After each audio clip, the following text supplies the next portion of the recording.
Hi, everybody. It's Rochi Koval here, and I am interviewing a mom named Tehila who has dealt with school refusal, which is, if you didn't know that it had a name, it does. And I believe that she has a lot of insights that she can share with us and experiences about this phenomenon, which seems to be growing and becoming more and more common. So we are going to pick her brain today, ask her a few questions, and see what we can learn. Not to say that any of us have it all figured out or have all the answers. This is not about having the answers. This is about sharing the experience. Okay, so Tahila, can you start out by telling us how many kids do you have, if you're comfortable sharing that number, and how many of them have you dealt with this situation with? Hi, thank you, Rahi. Okay, so I have seven children, thank God. And I have dealt with this and currently dealing with this actually, still with one of them. So altogether with four of them. And I have another child that also was not in school for a time, but I wouldn't quite categorize it as school refusal. It was a separate issue. So, even though it was a separate issue, it still feels like a lot because then it's like five out of seven kids who have not been in school at some point when they should have been. Mhm. So, but for sure, four I would categorize as school refusal. And how would you define school refusal? Like when you were saying the other child wasn't in school, but you wouldn't really call it school refusal. So what would you call school refusal? So, school refusal definitely exists on a spectrum from avoidance, where you have a hard time getting them out of bed in the morning, or they'll say, I don't want to go to school, I don't want to school. It's a whole like process just to get them out the door, but eventually they'll go. That would be like the most mild form of school refusal. Maybe you would call it school avoidance. And then there are those who get to a stage of school refusal where many days they'll still refuse to go to school. And even though you've gotten them dressed and you've gotten them ready, they refuse to walk out the door, either get on the bus or get into the carpool, or you got them into the carpool, but then they won't walk into the building. Um, and then for some children, it becomes entrenched school refusal where um, they're out of school so many days that they can't get themselves into the building. And that could be for days at a time, weeks at a time, months at a time, unfortunately. So it really, Do you mean because they're too embarrassed to like show up after all that time? so there's two parts to it. One is that yeah, definitely they're embarrassed to show up. Like, what are my friends gonna say? They're gonna ask me where I was, and if I say I was sick or I wasn't feeling well, who's sick for so long, So there's definitely the social piece that they're embarrassed. But in addition to that, which I guess we'll get to soon, is that really the underlying cause of school refusal in most cases, at least that I know, is anxiety. And the way anxiety works is the more you avoid it, the worse it gets. Mm. So, You mean because it like reinforces in your brain, yes, this is a thing that must be avoided. right, right. Like Mm. you just reinforce that school is a dangerous place or school is not a safe place. So Mhm, the mhm. more you avoid it, the more your brain allows you to have those thoughts, the more your brain says, you're right, this is not a good place to be. And it gets harder and harder to go. Yeah. Would you say that school refusal is correlated with something actually happening at school that's unsafe or dangerous, or would you say that it's the child perceiving it that way, even if objectively speaking, it's not? I would say for sure both could be true. In Okay. my case, I would say mostly it was not something actually unsafe going on in school. Sometimes that was a piece of it. Like, they were already not going, and then a pair said something or a teacher said something that, was hurtful, You mean that that like made school. a less sensitive child may not have taken it so heavily, but a child who's Right. already sort of anxious, like that would just be like, I Exactly. can't go back. Exactly. Or if there's a teacher that's a little tougher, some children can handle that and some children deem that as unsafe. Yeah. Yeah, yeah, yeah. So What does it feel like when your kid refuses to go to school? you saying as a mom? Yeah, for you. Oh, it's rough because there's a lot of feelings that are going on. On Mm, the one hand, you're frustrated because you have your own day that you plan and you're you have things to take care of. Maybe you work, or maybe you're a homemaker, but you have stuff to do in the house, and it's frustrating to have your schedule upended like that. hmm. It also, even if they do go to school, just the emotional toll of having to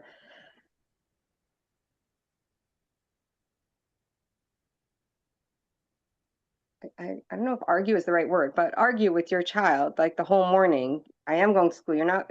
I'm not going to school. You are going to school. I'm not going to school. You are going to school. You have to go to Mhm. school. Is draining. Mhm. Um, And even that, even the anticipation of that, I would imagine, like when you're going to bed at night and you're like, oh my gosh, is tomorrow going to be, are we right, going to have to deal with this tomorrow morning? Like it's almost like this black cloud. right. So that's one piece of it. Another piece of it is eventually, if it becomes um, more consistent or even entrenched, there's pressure from the school. Um, what are you doing about this? And, all kinds of well-meaning people might tell you, you have to be more firm, you have to do this, you have to do that, you have to put your kid in therapy, and then it kind of wears away at you and Mhm. makes you Like you feel a start to little think incompetent. like you're Like like it's your fault. yeah, like what am I doing wrong?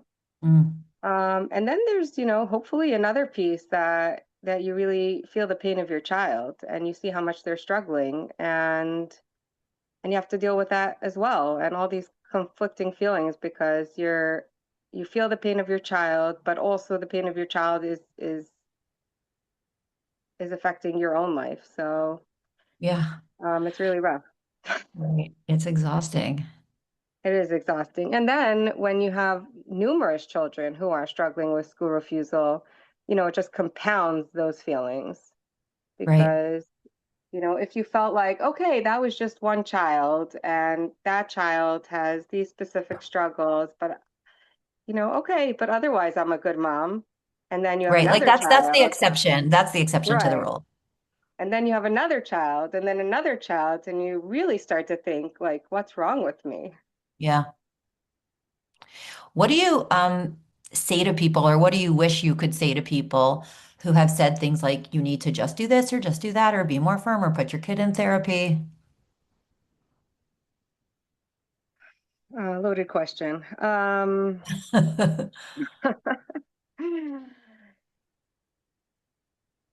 I mean, there's a piece of me that wants to say, you're right. Like, I'm really not a good mother. Please just tell me what to do. Mm, Um, and then there's another piece of me that knows that I'm doing the best that I can. mhm, And I really have explored many avenues. I read a lot. I listen to a lot of podcasts and lectures. I mean, I tried to get my hands on anything I could, mhm. to try to give me more clarity on Yeah, it how wasn't to for lack handle of this. trying. Exactly. Um, so at this point, I can confidently tell people that I know I'm doing the best I can, and I'm still trying. Like it's not like I'm like, okay, I've done everything I can, and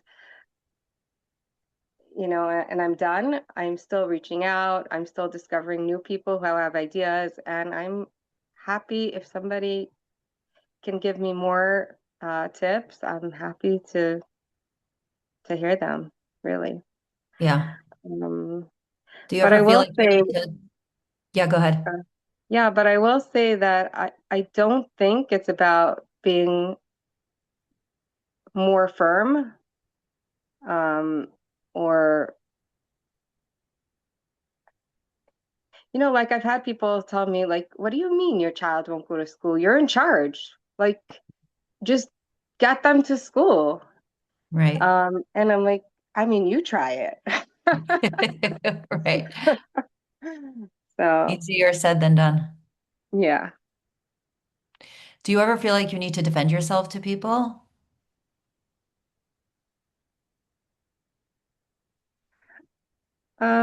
Not so much anymore. Hmm. I mean, it depends. If somebody came at me in an attacking way, I probably would feel that way. Hmm. Um, but no, not so much. Because like I said before, I really feel like I'm doing the best I can. Yeah. Um, have you found any ways to care for yourself while you're going through this difficulty? Really, I'm not so good at that, to be honest. I'm not so good at that. I know I need to do it, and if you would have asked me what Yet. You're advice not would, so good at it yet. yes, exactly. If you would ask me like what advice would I give other mothers, that's what I would say to do. Okay, well, what advice would you give other mothers then? I mean, that would be one piece of advice is to take care of yourself. Um, Okay, well, I what mean, would that look like for I, you if I, you I, were? I want to amend that. I do take care of myself, but maybe not in a typical way that other people would take care of themselves. Like for me, um, reading and listening to things is a way of taking care of myself because I'm trying to learn and I'm trying to get better. And it sounds like work. It doesn't really sound like I'm taking care of myself, but that is a way that I take care of myself. I feel good You about mean myself like that. you mean reading and listening to content about the problem, Yeah. right? But other than that, um, I mean, at times I have, just taken a walk or taken a nap. Definitely need those sometimes. But Mhm. I probably could do better in taking Okay, care of myself. In terms of fair what enough. else I would say to other mothers, some things like that I've learned. Um, One is, I mean, to give yourself grace because there are so many people struggling with this issue. Mhm. Um, I actually could say a cute story. It's sad, but it's cute. Okay. So one of my children who struggled with school refusal, there was a year that he had a school bus, but I drove him to school every day because he refused to go on the school bus. And and very often it was we would get there and he would say he would go and then he wouldn't go and it was stressful. And sometimes he would get out of the car and then he would like hang on to the car so it couldn't actually leave. But he also wasn't in school. Like I couldn't even drive away because it was not safe. I mean, it was really intense. And there was one time that I was sitting in the school parking lot with him in the back seat, trying to get him to go into school. And then there was another car in front of me where the mother got out, and I saw a staff member from the school come out to the car. And in my head, I'm saying, "Oh no, I know exactly what's going on here. There's a kid in that car who does not want to go to school."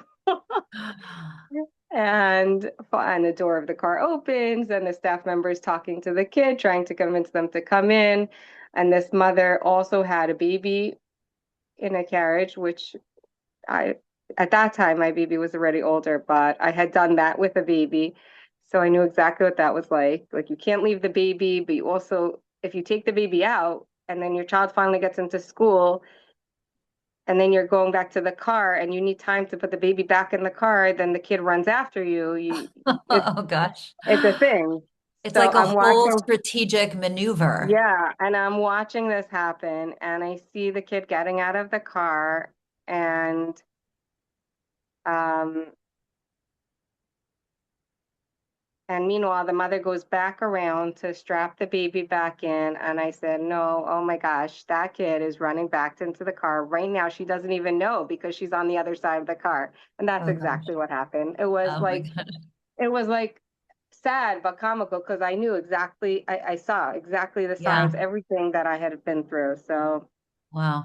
but that was interesting. Um, but so what I was saying is that to give yourself grace because there are so many mothers that are dealing with this. You're not the, you're not the only one and you're not crazy. Right. And it's not, and it's, of course, as mothers, we should always look for ways to improve. We should always look for um, ideas. But I think in every moment, I think we're all really trying our best. And and you're Yeah. not the only one going through this. There are so Yeah. many kids who are struggling with this. I mean, I Um, would say most parents who reach out to me as a coach, they're now, admittedly, that is a filtered subset, but almost all right. of them are dealing with some form of school refusal. Wow. It's so common. The kid can't get out of bed in the morning. The kid gets up but goes late. The kid goes sometimes. The kid hasn't gone for 2 years, like literally the whole range. Right. Right. I'm I almost mean, surprised when people call me, which obviously means they're struggling with something. And I'm like, is your child going to school? And they're like, yeah, they go to school fine. And I'm like, oh, well, that's such a lovely surprise. yeah, And they're like, really? I'm like, yeah, that is a lovely surprise. You can be very grateful for that. At least your kid goes to school. right. Yeah. Another thing I would say is I'm going to go on two separate things. So number one is to advocate for your child. I think that's kind of obvious, but sometimes when we feel incompetent or unsure of how our parenting is, it makes us feel not confident enough to reach out to the school and say, like, this is what I need from you. I've definitely felt that way. Um, Can but you I give think me it's an really example of important. what that, can you give me an example of what that advocacy might look like? Like, what might you ask the school to do? Okay, so that's a great question. So obviously, first of all, I want to say that in all the schools that my children have been in, and this just goes to show like that school refusal is not about the thing, it's about the underlying emotional, mental health of the child. In all the schools that I've been in and dealt with, the schools have really tried their best and they have worked with me but they just are not, they're not equipped to deal with this really, and nobody knows what to do. Uh-huh. So I just want to shout out to the schools that they really did try. Yeah. And what did that look like? I mean, a lot of it is just about open communication, explaining what's going on, um, just telling them like this is what you're dealing with, asking them if they have any advice, or any professionals that they um, would recommend. Um, Got it. and also, this part I would say is the most important, but I don't know that every school or teacher is equipped to do this. Really, what I feel could be the most helpful is for the school to stay in touch with the child. Most importantly, the teacher, but it could be another staff member. And that has to look like a teacher reaching out and just saying, um, hi, how are you? We miss you. What did you do today? What do you like to do? Just kind of staying in touch and showing the child that you see them and they're important to you, It's not like everybody without, just forgot about them. right, without creating any specific pressure for them to come back to school. Because I've had that where I've had both. I've had teachers that have just reached out, not so many, um, and it has done wonders for those children. And I've had other teachers, very well-meaning, who, will say, "We miss you. Why don't you just try to come back tomorrow and we'll do this and this and this." And Uh-huh. It sometimes backfires because it creates a pressure for the child Yeah. that they can't handle in that moment. They really cannot Yeah. handle it. You know, you just reminded me of something I totally forgot about when we were dealing with school refusal with one of my kids. Um, this goes back at least 10 years. So the teacher had gone to Israel and had brought home little souvenirs for all the students and specifically stopped by our house and dropped one off for my kid. I'm like, I'm like getting tears in my eyes right now just thinking about Wow. it. Like you're still a part of the class, you know? And then another time they had a party, they had finished learning something, and all the kids brought in snacks, and the teacher sent home a bag of snacks and like a whole collection of the goodies for my kid. And like my kid didn't say much, but I know that it was deeply touching. Like you're still a part of Right. us. We care about you, we think about you, you know, you're not just like not a part of our class anymore. Right. Yeah. Yeah. We've had some of those similar type experiences also. Um, yeah. I think that's everything because even if it doesn't get the child back to school, it helps that child feel seen, and Yeah, eventually, as they move on in life, whatever path they take, that helps them move forward. So I think right, that's really a big. right. Um, So, what else would I tell parents is try to keep family life normal. Other than, this, it's hard. Sometimes it's been really hard. But certain family traditions were very important to me that we didn't let go of them just because we were in quote unquote crisis mode. uh-huh. And um, and we stuck to them, and I'm really happy that we did. It really gave my kids good memories of their childhood, even as we were going through tough stuff. Can you give me an example of what like kind of a thing we're talking about?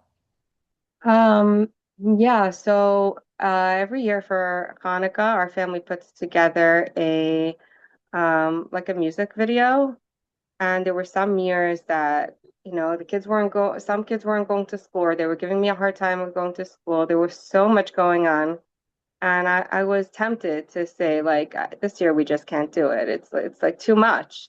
But we pushed through and we did it, and I'm happy that we did, and I'm also proud that we did. That was and my kids like they feel proud like that we have done this every single year, no matter what. That's So amazing. That's yeah, amazing also for like a sense of family identity. Like this is a thing that our family does. Like our family has this tradition that's like cool and special and different, you know? right. Yeah, exactly. And especially when a kid, like you said, it's not just about our struggle as a parent, it's also about our kids' struggle. Like they're even if they don't let on, they do not feel good about themselves that they're not going to school. Right. Kids want to 100%. be typical, they want to be like their friends, they want to be viewed as normal. So for you, like I just give you so much credit for you to push through and aspire to retain a level of normalcy and to give your kid that, like, oh, I'm still normal. Like we still have this, you know, this thing that we do and we're not, you know, my parents aren't giving up on everything. Like I get to feel a part of something, specifically when they're feeling, you know, marginalized, whether they're doing it to themselves or not is not really the point, I think is even more important. Right. So that goes back to something else that I wanted to say, which we didn't even discuss. Like, what are some techniques that we've tried, to help Oh, get yes. I kids back actually into wanted to school? ask you But that. What are some things that have not worked? Because I think that's just as okay, valuable to know. right. Um, so what have we tried? So when kids are small, you can still drag them into school. And that was something that we were advised to do. And small, I mean first, second grade. I don't think much past that, although I think we even tried with third grade.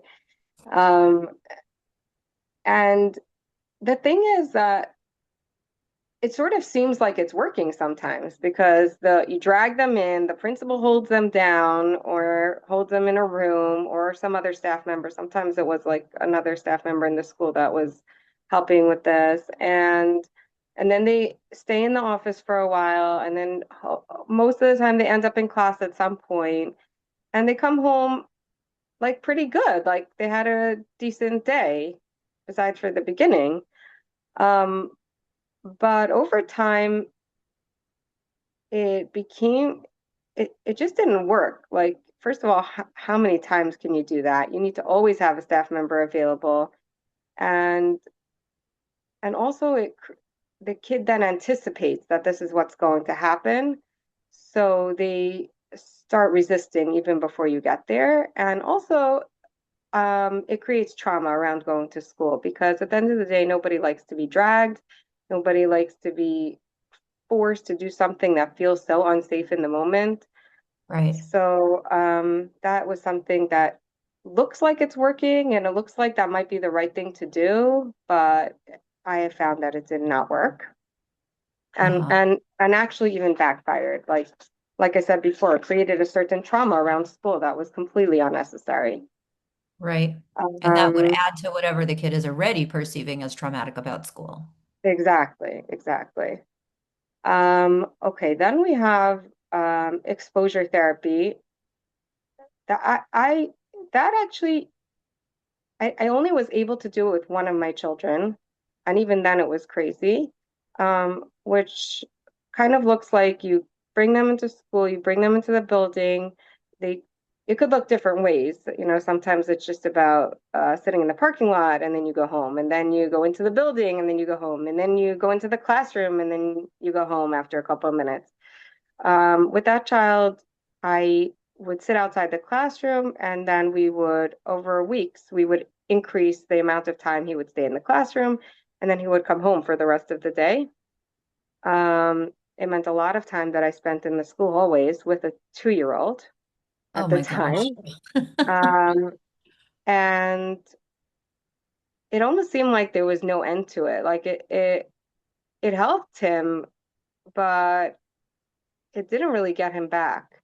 In the end, he ended up going onto anti-anxiety medications and probably a combination of that and the exposure therapy. And we switched his class to, because the teacher of the class he was in was kind of really tough. So he switched to the other class and that eventually got him back into school after 6 months of doing that.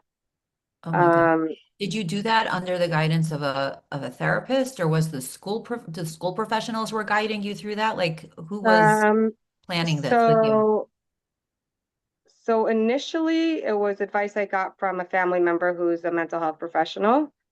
And I don't remember exactly. I was seeing another mental health professional. That child refused to go to therapy. We tried a few times. And so I ended up going to the therapist, and the therapist was advising me, but I don't remember if she advised me specifically in this area. It was many years Okay. ago. I'm trying to think maybe like around 9, 10 years ago, and I don't really remember. Okay. Um, Got it. but I definitely had somebody guiding me, but I don't remember at what point and until when. Yeah. Okay. What Um, else have you tried that you have not found to be successful? okay, then there's prize charts, where they have some sort of chart. Every day they go to school, they accumulate points, and then they get prizes. Hmm. Sometimes even like a small daily prize in addition to a cumulative prize. That was somewhat helpful, but mostly because it helps at the beginning to prevent it from becoming entrenched. So they have some sort of motivation to go. But at some point, the anxiety became too strong, and then the prize became even more of a struggle because I had kids that, let's say, they really want the prize, right? At some point, it was Lego with one child, another child was like these science kits. Um, and they really, really want the prize, but the anxiety is so strong they cannot get themselves to go into the building despite wanting the prize so badly. And I Interesting. had and I had kids sitting in my car. I'm sorry, somebody's mowing the lawn outside now and it got noisy. Oh, Um, we can't hear it if that's helpful. oh, okay. Um, and I had my child sitting in the car crying, sobbing because he Oy. wanted the prize so badly. and he could not, and a part of him wanted to be in school. Like you said before, they really don't feel good not being able to go. Right. But he could not get himself into the building. So eventually, at some point, the prize just became like Like another, almost, almost yeah, like like a another source of trauma. pain. Yeah. Yeah, Wait, because it's like dangling there just beyond reach. right. And then as a parent, you're like, you so badly want your child to get the prize also, and then you start like Right.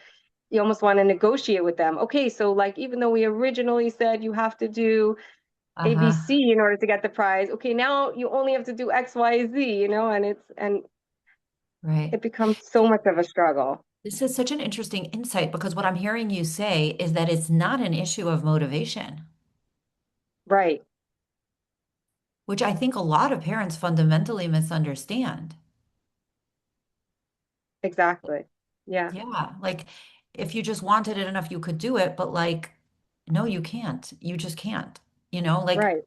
And on the same note, I want to mention another idea that was given to us, another piece of advice that was given to us that shows that exact same idea. We were told um, to make if they're home, make home very boring. mhm, And again, that's the idea to motivate them to want to go to school. That home is so boring that they will want to go to school.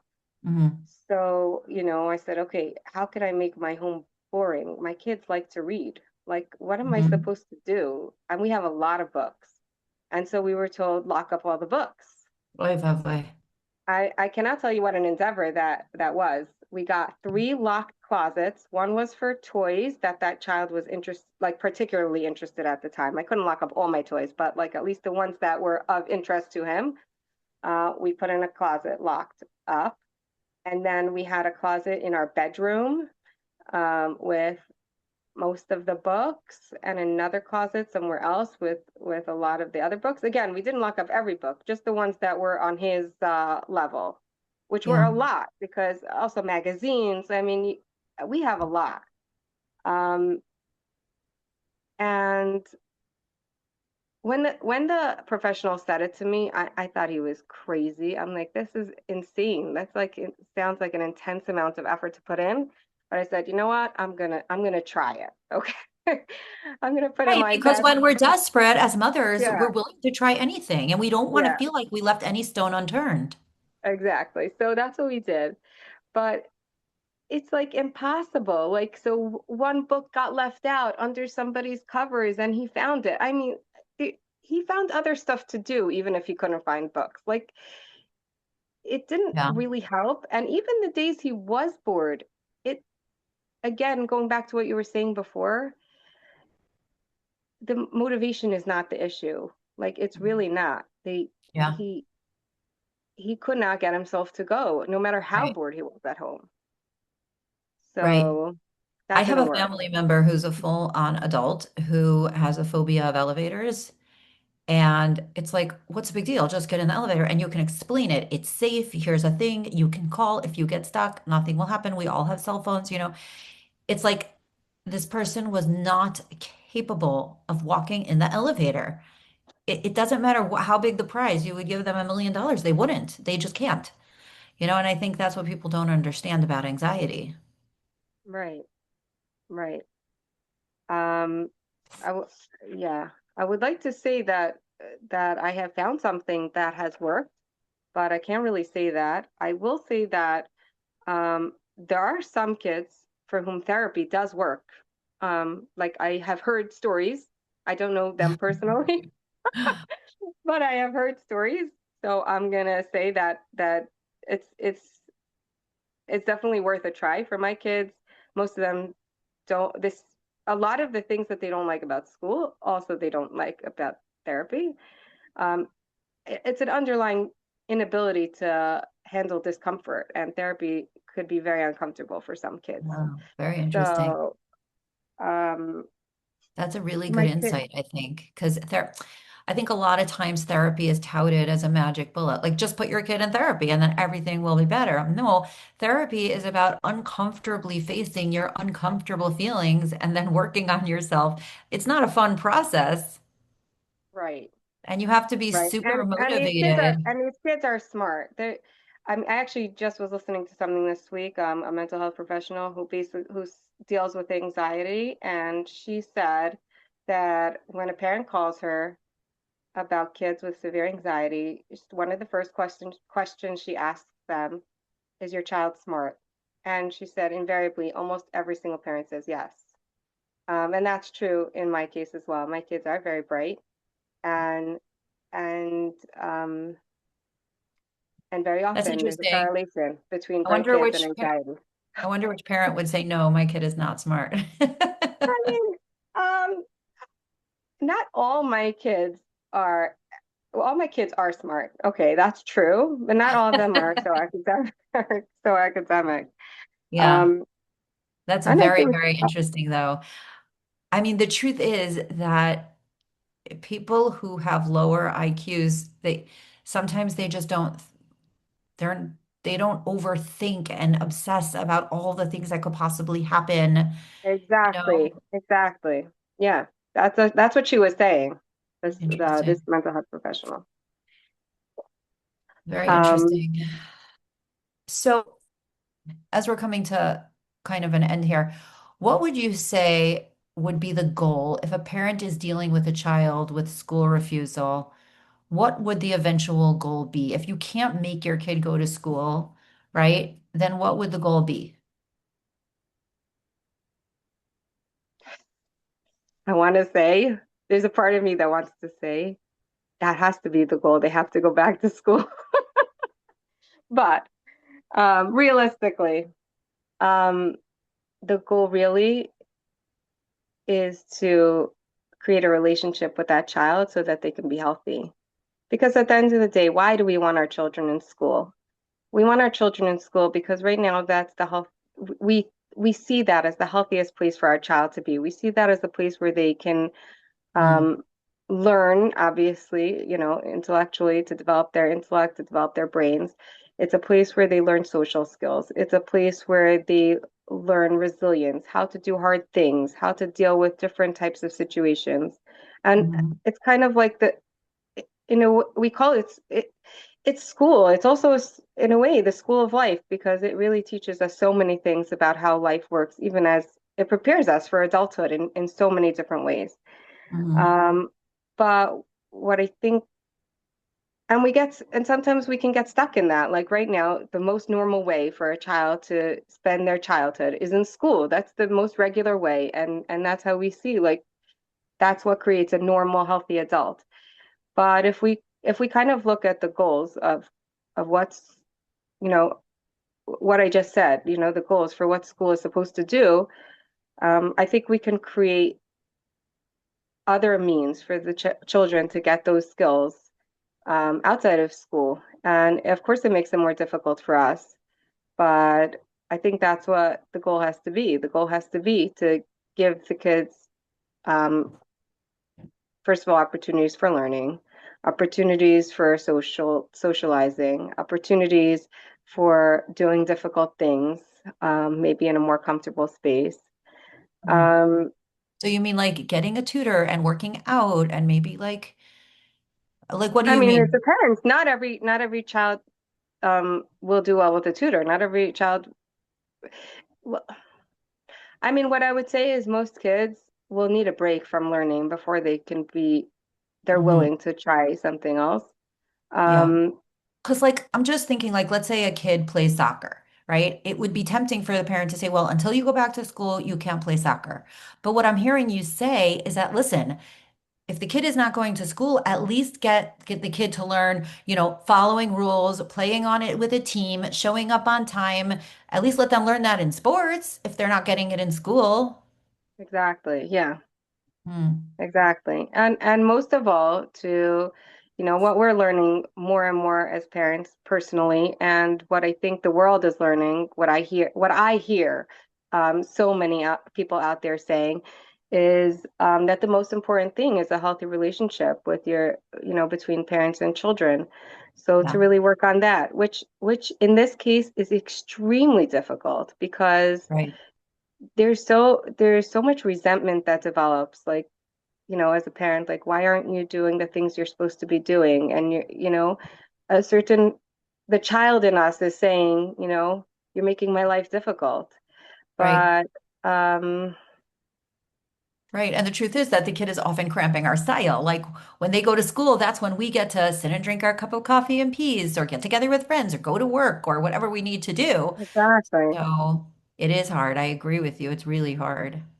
So it's hard. Like I find even during the day, if my child is home when they're supposed to be in school, I find it very difficult to interact with them. Um, Yeah. but I Yeah. really try that once the school day is over, okay, now the school day is over. Now we're back to being, you're back to being my yummy, whatever child, and I really try to just interact with them normally. Mhm. Yeah. Um, because I know deep down, I know that's really the most important thing. The only way they're going to ever be healthy adults is if they feel good about themselves. And we feel good about ourselves when we feel seen, not when we feel dismissed, not when we feel like a piece of garbage because I can't get myself to do what everybody else my age is doing. So, Right. Right. That's such a great point. So maybe can you end with giving us a little bit of a recap, like, and it does, you don't have to talk about any specific child, obviously, but in just kind of like globally speaking, kid didn't go to school for 6 months. Where are they now? Kid had a hard time getting to school every day. Where are they now? Like, is there some kind of pattern that you've seen, or what would the end of the story, what might it look like? um, I feel, I mean, my kids are in different ages and stages of life, so it's hard to really say, but I'll try to give a little bit of a. So I have one child who's an adult now, just newly an adult, and he does not have a high school degree or diploma or anything like that, but he is back in a school framework and he does some work in the afternoons and he participates in community events and overall, like to me, he's the biggest proof that we can recover from this because he had so much school refusal. He had school refusal when he was 9. He's the one that I sat with in school for months. And then even after that, there was a lot of school avoidance. And then Mhm. he completely did not go. And then he had school refusal again when he was in high school. He completely did not go to high school. So, and it felt so hopeless because he didn't do that and he refused therapy and he just did nothing. He didn't even want to do online school. It seemed so like there was nothing ever gonna Yeah. change. Hmm. Um, and and thank God, just the right people, the right mentors, the right framework, and just developing a child's brain Yeah. developing. I think um, we're still seeing, I'm not saying he's not in a perfect place for, an 18-year-old, but he's doing so much better that, like, to me, I look at him and I'm like, okay, there's hope. There's always hope. Right. Um, That's so true. I also have a child who's an adult now who missed so much school. I mean, 2 whole years of high school plus a bunch of elementary school, and now is back in a school framework. And it's a small special school, and everything's really going great. And the school secretary emailed me just confirming we do not have transcripts for high school, right? I'm like, right. A few days later, she's like, just confirming there is no diploma, right? I'm like, right. No transcripts, no diploma, nothing. And yet here we are. And thank God right, it's working out so far.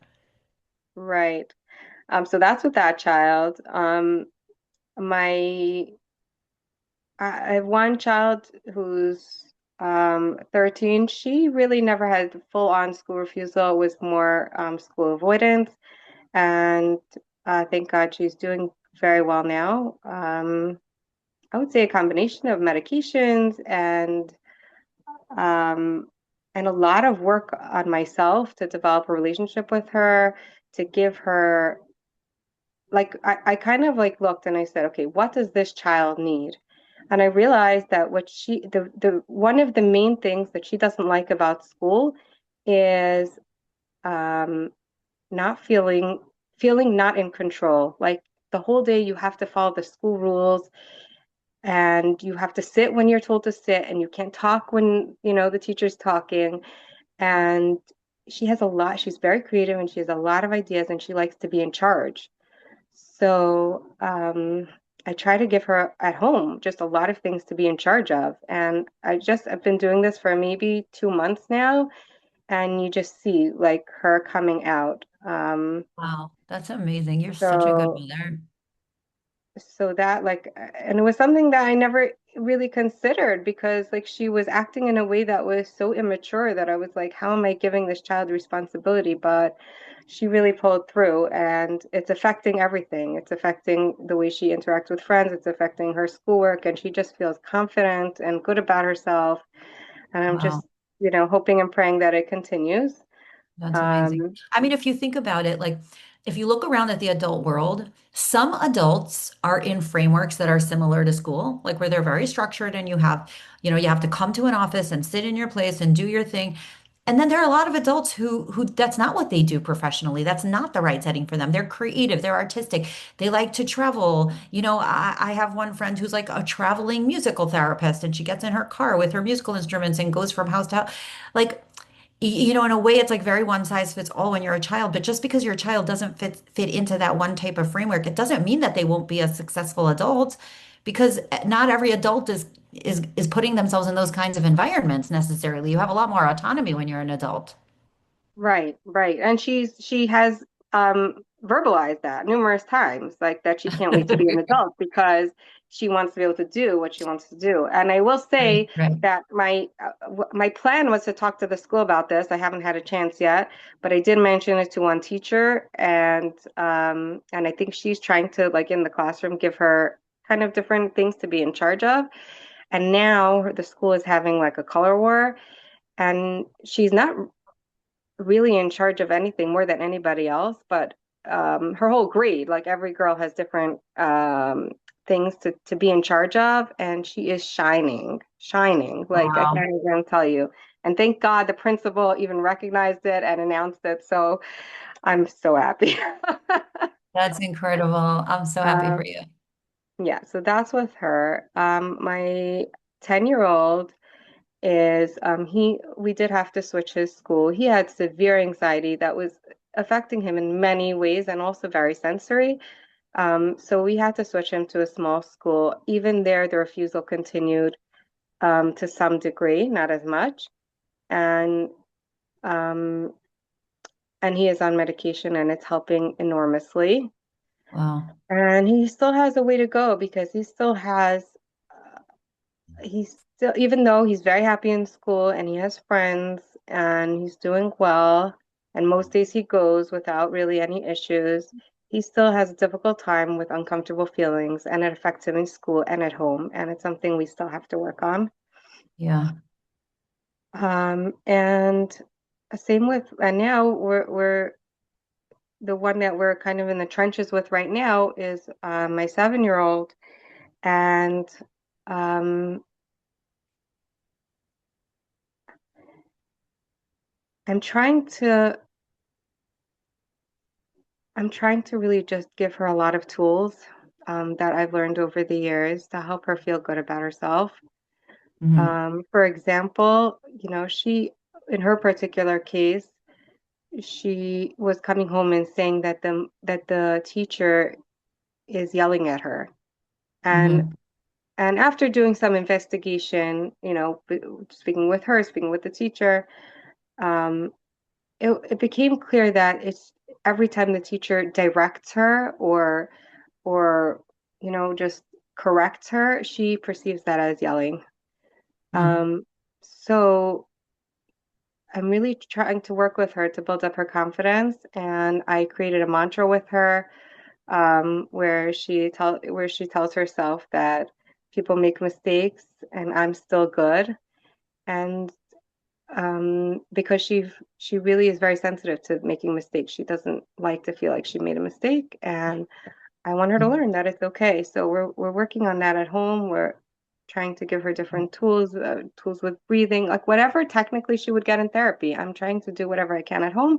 Eventually, we might choose to see a therapist, but we're um, we're for in meanwhile, we're trying to do whatever we can at home. And again, I'm trying to keep in touch with the teachers to let them know what's happening.